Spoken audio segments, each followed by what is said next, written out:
I won't be dancing in the beginning of this video, and I won't be dancing towards the end. I just want...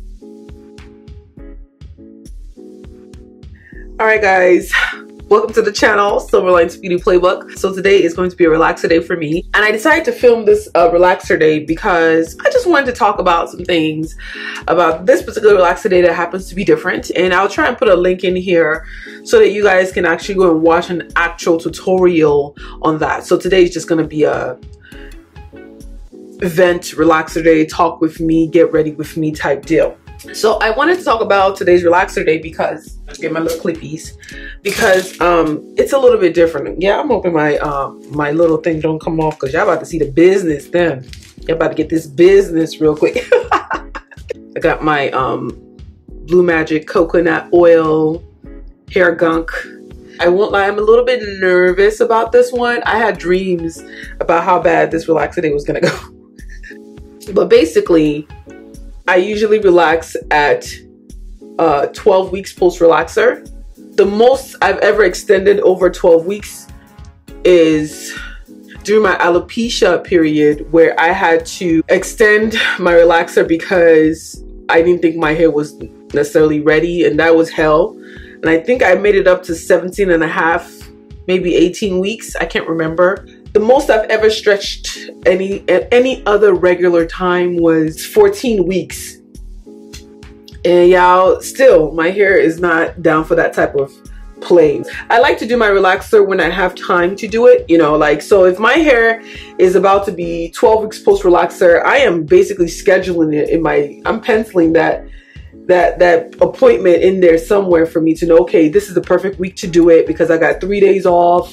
I can, you know, kind of take care of myself during that 3 days, take my time and do it right. But if I only have like a day off in between, it's rare that I do that, except, you know, there's always an exception to the rule. Except if for some reason, maybe there's an event coming up, I'm like, girl, I got to get this relaxer done before these events so I can get fly. You know, those are usually the only times that I, you know, really push, you know, rushing my relaxer or getting it in. This relaxer is going to be somewhat like that because I am doing my relaxer for the first time really early to me. And I hate to tell you guys, okay, don't do your relaxer at a certain time, because, you know, there's always exceptions to the rules, okay? And that's why, you know, you're on a hair journey to learn what your exceptions are and what they're not, okay? So let me just cut to the chase. Yeah, I'm actually relaxing my hair at 10 weeks post relaxer, really more like nine and a half weeks. Let me explain to you guys why this is happening. I'm scheduled to go to Lagos, Nigeria for a friend's birthday. I mean, I knew that I was, you know, he'd asked me about this maybe a month ago. So I knew that this day was coming, but I mean, maybe my hair will be fine. A lot of the times I wear my wigs for the clubs because it's easy to manage. Your wigs don't sweat out. Your hair can sweat out, but your wigs don't sweat out. So when I just put the wig on, you know, it's only temporary. It's just for the night. I go ahead and have a good time. When I get home, take it off, and I'm back to, you know, regular old Silverline. You know, it gives me the boost of color, boost of confidence, boost of just boost of, girl, I'm in there just boosting all over the place because I'm in straight up diva mode. I don't care. My plan was to wear the wig to the club. But then I was thinking about all those other small events where my fabulous diva wig is not necessary. Like when you're going to hang out with just regular friends. I'd rather just wear my own hair. So he had even asked me, he was like, so what are you going to do with your hair when you're there? And I said, I really don't know, because I'll be pushing towards that last couple of weeks of my relaxer. And I don't know if, you know, if I'm going to wear my hair or not. I'm trying not to relax early. To be honest, I've never relaxed early, so I don't know if that's even something I should do, you know? And that made me feel some kind of way because this is my baby. I don't want to ever put her in a space where she feels stressed, you know? When I start thinking about all the things, all the styling options that I have, I'm thinking I don't have that many styling options that won't involve me, like, you know, putting my hands too much in my hair. When my hair is like, you know, 9.5, 10 weeks, 11 weeks post relaxer, I really do minimal with my hair because there's this difference in texture. You don't want to bother the hair, otherwise you'll cause more breakage. So I do a lot of, you know, buns, footwork, just really very low manipulation hairstyles.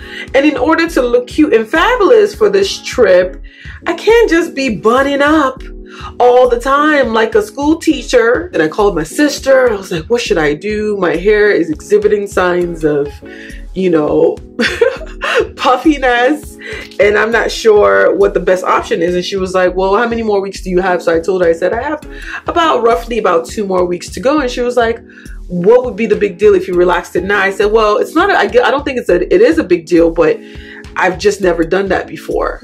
So she was like, she doesn't think it's going to be a big problem. But then again, I don't like asking people who are not on a hair journey questions. And unfortunately, I don't have a lot of friends that are on hair journeys like I am. So I'm always kind of limited to asking people that don't know how serious this journey is.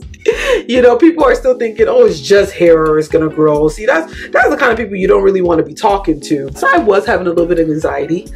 You know, I had anxiety. I had so much anxiety that when I slept last night, I had a dream. Apparently I did a relaxer in the dream and one side of my hair fell out. Like a good side fell out. So my trip is literally like in 2 days.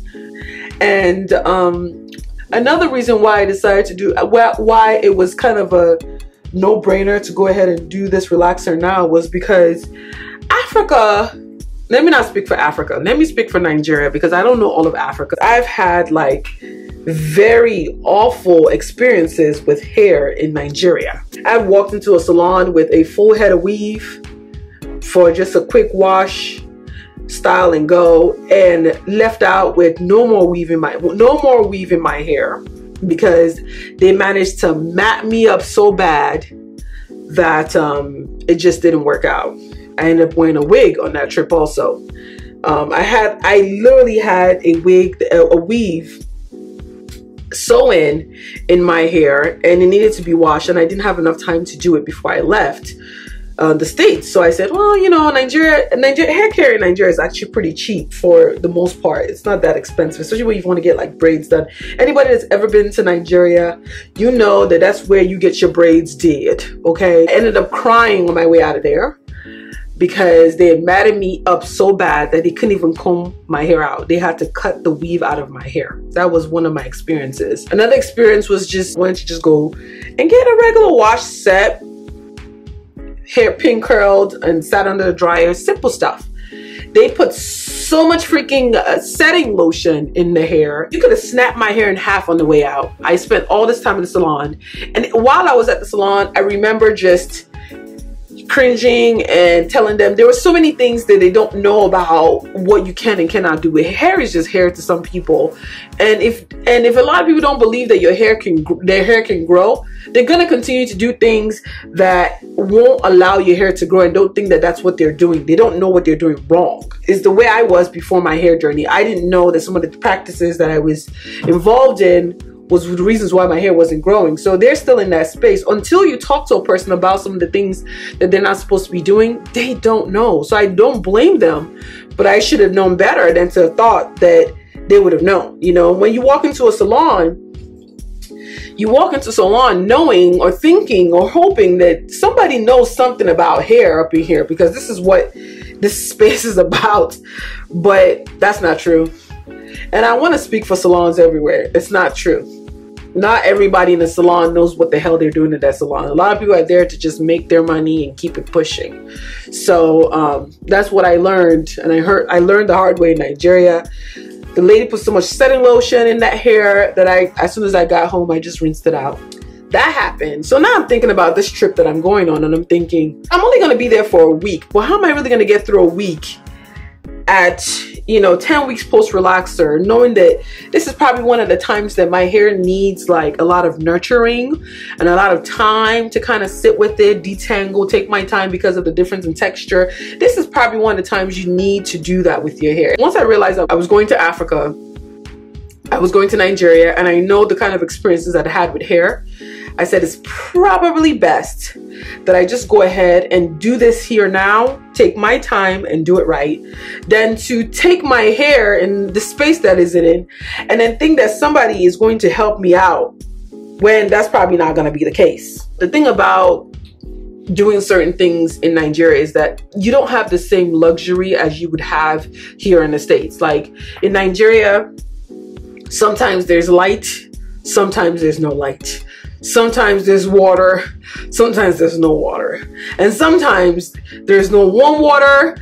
Sometimes all you're left with just straight up cold tap water. I don't even know how people in Nigeria are able to have a regular hair journey. Because sometimes when people hit me up on Instagram about some of their hair issues, I'm thinking, I wonder how they're coping with their hair journey. I mean, you make anything work if you have to, but it's still a legitimate question because I know the amount of frustration that I deal with when I'm out there. So I didn't want to take my hair in the space that is in, go to Nigeria and then be frustrated and maybe even damage my hair more by doing so. It's like I was kind of comparing the amount of damage I might be exposing my hair to. I know this goes against some of the things that I've said on my channel. I want you guys to know that sometimes there are going to be exceptions to your rules.